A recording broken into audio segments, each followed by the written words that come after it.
હાલમાં થયેલ રાજપૂત સમાજ ઉપર નિંદનીય નિવેદનોને સખત શબ્દોમાં વખોડીએ છીએ। અમે સૌ લોકસભાના ઉમેદવાર પરસોત્તમભાઈ રૂપાલાની ઉમેદવારી રદ ના થાય ત્યાં સુધી અમે આ આપણી અસ્મિતાનો જંગ લડીશું। આગામી સમયમાં સમાજની હાકલ પડે ત્યાં તન મન ધનથી સમર્પિત થઈશું। જય ભવાની, જય સોમનાથ, જય માતાજી। અમારી એક જ માંગ છે કે રૂપાલાની લોકસભાની ટિકિટ રદ થવી જોઈએ।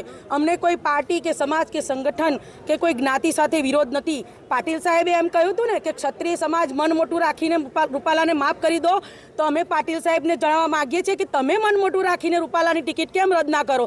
રૂપાલામાં એવું તે શું છે? તમારું મોવડી મંડળ એને કેમ એટલું બધું મહત્વ આપે છે? રૂપાલામાં શું છે એવું તે આટલા બધા જનાક્રોશ સામે એકલા રૂપાલાને સાચવીને બેઠા છો? મોદીજીને સમગ્ર રાજ્ય અને દેશની રાજપૂત બહેનો વતી નમ્ર વિનંતી છે કે રૂપાલાની ટિકિટ રદ કરો। એમને આટલું બધું મહત્વ ના આપો, બીજા કોઈને ઉમેદવાર કરીને ઉભા રહો તો એક મુદ્દો પૂરો થાય। રામાયણ અને મહાભારતની તો તમને બધાને ખબર જ હશે કે રાજહટ આગળ સ્ત્રીહટ કેટલી કામ લાગી હતી, કેટલી આગળ પડીને છે। એટલે સ્ત્રીહટ છે આ એક। તો સરકારશ્રીને અમારે નમ્ર વિનંતી છે, અમારા રાજપૂત રાજાઓ જે અત્યાર સુધીમાં જે રજવાડાઓએ બલિદાન આપ્યા છે, ત્યાગ આપ્યો છે, એના વિશે પણ આપ બધા જાણો છો। અને આ એક સામાન્ય સંભવિત ઉમેદવાર માટે એક ટિકિટ રદ ના કરી શકો કે આ હિસાબે આમ જોવો તો કૃષ્ણકુમારસિંહજી 1800 પાદરો એક પળમાં વિચાર કર્યા વગર એમને આપી દીધા। 562 રજવાડાઓ એમને સમર્પિત કરી દીધા, તો એક ટિકિટ તમે રદ ના કરી શકો। બસ અમારી એટલી જ માંગ છે। જે રાજપૂત સમાજ માટે જે ટીકા ટિપ્પણ થઈ છે અને એનો જે સોશિયલ મીડિયામાં વાયરલ થયો, એના કારણે અમે આજે કલેક્ટર સાહેબને આવેદનપત્ર આપવાના છીએ। એમાં ટૂંકમાં કહીએ તો અમારા સમાજની જે અસ્મિતા અને અમારી બહેન દીકરીઓ વિશેની જે ટીકા ટિપ્પણ થઈ છે, એટલે અમારા સમાજને ખૂબ દુઃખ અને દુઃખ પહોંચી છે। એટલા માટે અમે ખાસ આજે ભાઈઓ અને બહેનો ત્રણેય જિલ્લામાંથી ઉપસ્થિત થયા છે। પંચમહાલ જિલ્લા, મહીસાગર જિલ્લા અને દાહોદ જિલ્લામાંથી ઉપસ્થિત થયા છે। અને આજે અમારી જે સંખ્યા છે લગભગ 1500ની આજુબાજુ છે। હાલમાં થયેલ રાજપૂત સમાજ ઉપર નિંદનીય નિવેદનોને સખત શબ્દોમાં વખોડીએ છીએ। અમે સૌ લોકસભાના ઉમેદવાર પરસોત્તમભાઈ રૂપાલાની ઉમેદવારી રદ ના થાય ત્યાં સુધી અમે આ આપણી અસ્મિતાનો જંગ લડીશું। આગામી સમયમાં સમાજની હાકલ પડે ત્યાં તન મન ધનથી સમર્પિત થઈશું। જય ભવાની, જય સોમનાથ, જય માતાજી। અમારી એક જ માંગ છે કે રૂપાલાની લોકસભાની ટિકિટ રદ થવી જોઈએ।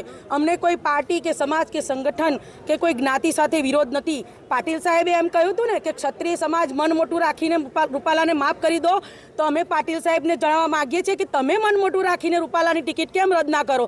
રૂપાલામાં એવું તે શું છે? તમારું મોવડી મંડળ એને કેમ એટલું બધું મહત્વ આપે છે? રૂપાલામાં શું છે એવું તે આટલા બધા જનાક્રોશ સામે એકલા રૂપાલાને સાચવીને બેઠા છો? મોદીજીને સમગ્ર રાજ્ય અને દેશની રાજપૂત બહેનો વતી નમ્ર વિનંતી છે કે રૂપાલાની ટિકિટ રદ કરો। એમને આટલું બધું મહત્વ ના આપો, બીજા કોઈને ઉમેદવાર કરીને ઉભા રહો તો એક મુદ્દો પૂરો થાય।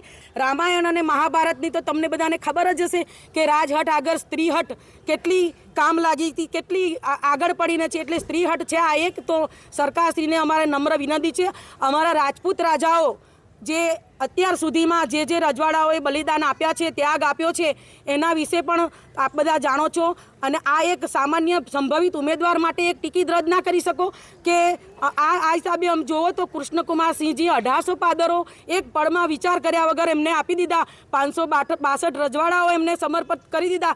તો એક ટિકિટ તમે રદ ના કરી શકો. બસ અમારી એટલી જ માંગ છે. જે રાજપૂત સમાજ માટે જે ટીકા ટિપ્પણ થઈ છે અને એનો જે સોશિયલ મીડિયામાં વાયરલ થયો એના કારણે અમે આજે કલેક્ટર સાહેબને આવેદનપત્ર આપવાના છીએ.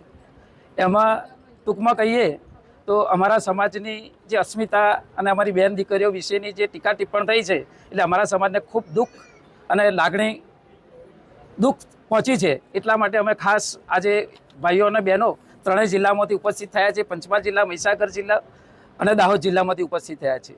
અને આજે અમારી જે સંખ્યા છે લગભગ 1500ની આજુબાજુ છે.